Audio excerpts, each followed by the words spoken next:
Pinjol Shopee, Akulaku, Kredivo, Adakami, dan beberapa puluh pinjol lainnya akan blokir data nasabah. Nah, ini apakah menjadi hal yang berbahaya atau justru menjadi hal yang menarik? Nah, di sini saya mau bahas buat kalian. Assalamualaikum warahmatullahi wabarakatuh, teman-teman semuanya. Pada kesempatan video kali ini, saya ingin membahas tentang yang namanya hal yang sedikit unik, yaitu masalah pinjol-pinjol yang blokir data nasabah, yang GalPay khususnya ya. Jadi ini menyangkut pertanyaan dari teman-teman juga, Bang, apa sih istilah dari yang namanya nasabah yang diblokir atau nasabah terblokir dan yang lain sebagainya. Ini ngasih edukasi juga buat teman-teman semuanya. Ya mungkin kalian juga pernah dengar ya, yang namanya nasabah diblokir, nasabah di blacklist, nasabah di garis hitam lah atau apa gitu lah, terserah. Nah, bagi nasabah yang GalPay ini. Oke, jadi saya pengen kasih tahu ya. Jadi nasabah yang diblokir oleh pinjol ataupun masalah di bank juga ada sebenarnya.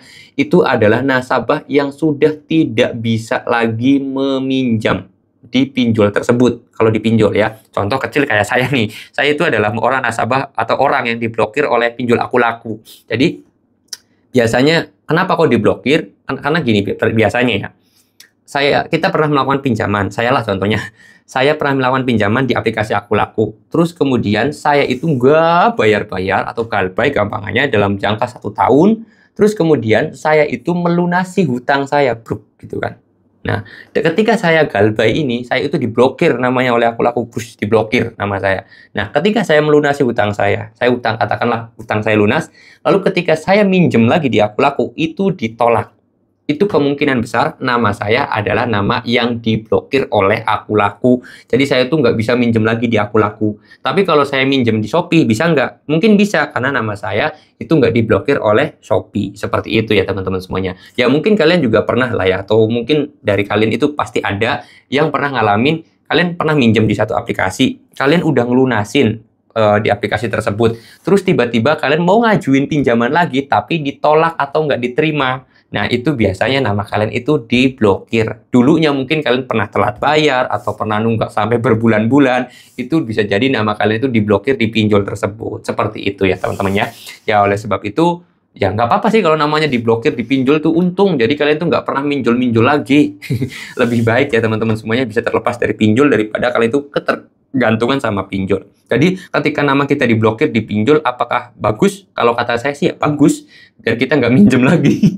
Kalau misalkan kita nggak diblokir, kita nanti kecanduan pinjol, itu lebih repot sih kalau kata saya ya. Kalau nama kita diblokir kan kita bisa minjem lagi, minjem lagi, minjem lagi. Dan itu nanti malah kita ketergantungan terhadap pinjol. Jadi alangkah baiknya nama kita diblokir aja udah, biar kita nggak bisa minjem-minjem lagi. Nah, apakah semua pinjol bisa memperlakukan pemblokiran, Bang, terhadap nasabahnya? Semua pinjol bisa. Semua pinjol bisa.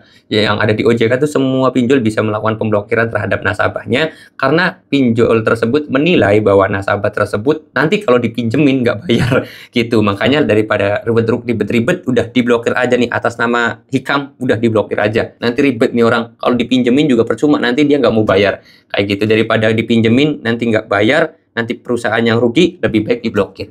Itu seperti itu, semua pinjol bisa dan semua nasabah bisa terkena yang namanya diblokir namanya. Dan apakah bagus ya? Sekali lagi, bagus-bagus aja kalau nama kita diblokir dari pinjol, karena nanti kita nggak bisa minjem lagi di pinjol, kan lebih enak. Ya lebih baik kita mudah-mudahan dikasih rezeki yang banyak, kasih rezeki yang berlimpah, biar kita nggak usah kerepotan lagi cari pinjaman gitu ya. Oke, mudah-mudahan bisa menjawab atas pertanyaan dari teman-teman semuanya. Kalau kalian mau tanya-tanya, boleh tinggal tulis aja di kolom komentar atau DM langsung aja ke Instagram saya. Kalau mau konsultasi gratis sama saya mau tutup dulu video ini dengan kata Assalamualaikum warahmatullahi wabarakatuh.